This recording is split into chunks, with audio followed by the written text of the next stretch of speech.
All right, let's talk about a skill that can absolutely transform your career and your impact, especially when the stakes are high. We're talking about strategic thinking. Today, we're going to unpack 4 real, practical ways you can start building this skill, like right now. So first, let me ask you something. Think back to your last big strategy meeting. Were you in the driver's seat, helping to shape the conversation? Or were you kind of sitting back, letting other people take the lead? Just be honest with yourself. It happens to a lot of us, and it's exactly why we're talking about this today. So let's just frame the problem here. We'll call it this strategic challenge. And really, it's all about why this skill is such a big deal for your career. And here's the bottom line. Strategic thinking is one of the single most in-demand skills out there. Why? Well, because people who can think this way, critically, logically, looking ahead, they have a massive, and I mean massive impact on a business's bottom line. This is not just some nice-to-have skill on your resume. It's a total game changer. Okay, so we know it's important, but what is strategic thinking really? It gets thrown around like a buzzword all the time, so let's get a really clear, simple definition. At its heart, it's pretty straightforward. Strategic thinking is all about using your critical thinking brain to solve tough, complicated problems. And this is the key part, to plan for what's coming next. It's that ability to step back from the day-to-day noise and see how today's actions are going to shape tomorrow's reality. But here's the thing, strategic thinking isn't just one single talent. It's really built on 4 pillars that all have to work together. You've got to have the analytical skills to make sense of the data, the communication skills to get everyone on board, the problem-solving skills to navigate the bumps in the road, and of course, the planning skills to actually make it all happen. So, if those are the pillars, how do we build them up? Well, that's what we're here for. Think of what's coming next as your new strategic toolkit. These are 4 essential tools you can start using immediately. And here they are, our 4 methods. First, asking strategic questions. Second, observing and reflecting.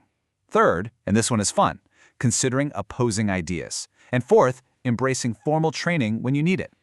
Let's dig into that first one. This one might sound simple, but honestly, it could be the most powerful method of all. If you want to think more strategically, you have to start asking more strategic questions. It's like a workout for your brain. It flexes the exact mental muscles you want to build. And look at the kinds of questions we're talking about. They're not about, what's on your to-do list for Tuesday. They're about the future, about growth, about big threats. Asking something like, where will our growth come from in the next 5 years, forces everyone in the room to zoom out and think about the big picture. So once you've asked the big question, you've got to find an answer, right? And that answer can't just be based on a gut feeling. That's method 2. You have to ground your strategy in cold, hard facts. Observe what's really going on. Reflect on the data. For example, if you're losing customers, don't just guess why. Dig in, talk to them, analyze the numbers. The best strategies are always built on reality, not on a hunch. Now, this next one is my personal favorite because it's about making your ideas stronger by actively trying to break them. Once you think you have the right answer, you need to become your own devil's advocate.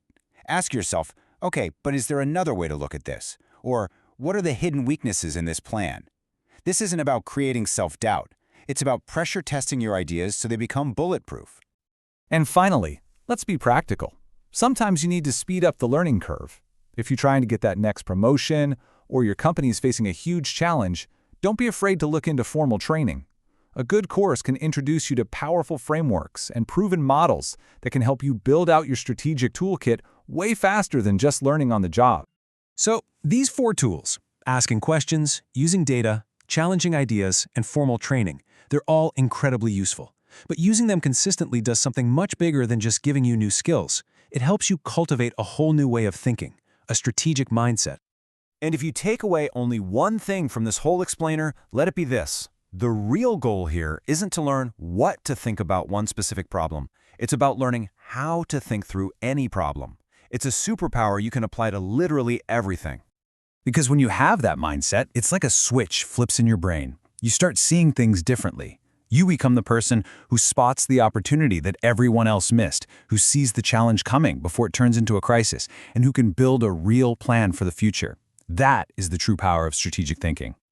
So, let's wrap up with a challenge for you. We've talked about the why and the how. Now it's time to actually do something. This isn't just theory. Think about your job, your team, your company's goals. What is the very first strategic question you're going to ask tomorrow?